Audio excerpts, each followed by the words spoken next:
I think you're right, but that's also it's confusing because the Gulf states are not in agreement on everything or anything really. Mm. But because the UAE certainly there was a lot of talk and stories coming out that the UAE was pushing for a tougher attacks on Iran, go stronger on Iran, go stronger on Iran, and then that sort of started to dissipate. I think you're absolutely right. I think Saudi Arabia, Qatar, Oman definitely wanted a pullback and wanted to see an end to this. But I don't think they were necessarily in agreement. But as it continued, I think as you said, I think they all came to the decision that they were suffering the brunt of it. But now this memorandum of understanding Mm. lumps them with all this money that they have to Absolutely. pay. Absolutely. It's and first they suffered during the So war. Trump is making them to pay for whatever for his Yes, blunders. exactly. I mean, so you have to think there's post this war that Iran and Israel or US and Israel went into unprovoked.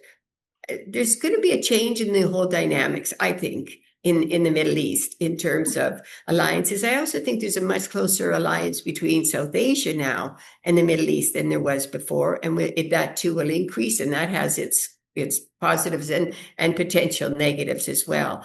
So yeah, I think, and also Israel, Zahid. I think if anyone comes out not the winner, if you want to say loser, but not the winner, certainly, I think it's Israel, because if you listen to J.D. Vance in his statements Oh yes, it was a just very high. today, It was quite surprising. I never heard an American leader, it's, such as catching criticism of Israel. Never happened before. Have you heard yes, anything before of you're this sort? absolutely, you're absolutely right. And he's, yeah, Publicly, maybe I could. publicly, publicly, and to say you cannot kill everyone to solve your security problems. I mean, that is really That a is really something. significant statement to say Yes. when you look at how Israel has been dealing with its security concerns. It has been simple and straight elimination of people, elimination of Palestinians, elimination of Lebanese. So I think there's a So, real, for the so first I think time, this also reflects the growing frustration within the United yes. States on Israel actually going its own way against the international protest from the international community also that has been going on.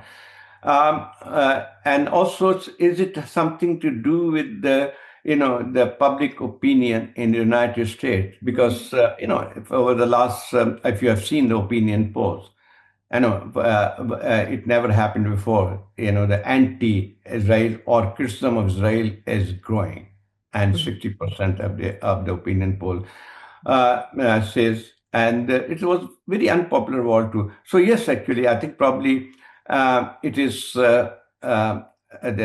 I will not say the worst moment in Israel-American relation, but certainly a very difficult period. But given the kind of this Zionist lobby in United States, it's very powerful. I know its influence on the American power structure is so deep. So despite all those problems, I know obviously there's no openly blasting each other, and particularly some of the statements coming out from the Israeli cabinet ministers are quite Mhm. harsh. Americans, which never Yeah. actually was expected from this. Netanyahu has kept quiet, but certainly some of his reaction says a lot. So yes, that could be one of the factors, but I doubt it very much that despite all this friction, a complete rupture is still possible. I don't think so. Yeah, I agree. I think you're absolutely right. I don't think there'll be a complete rupture, and I don't think either side wants that there should be a complete rupture. But I certainly think that it leaves Israel on the back foot. And because this memorandum of understanding as well, Zahid, it also talks about future removal of U.S. Facilities and military power from a distance from Iran. And so that's also very significant. And that's why I think post this should an agreement be reached in 60 days? And that's a big if an agreement is reached in 60 days. But if it is, I think the whole dynamics is shifted. And I think that's very interesting. And so while I agree with you, I don't think a complete rupture between Israel and the United States is possible, nor does either of them want it. But I certainly, I certainly think, though,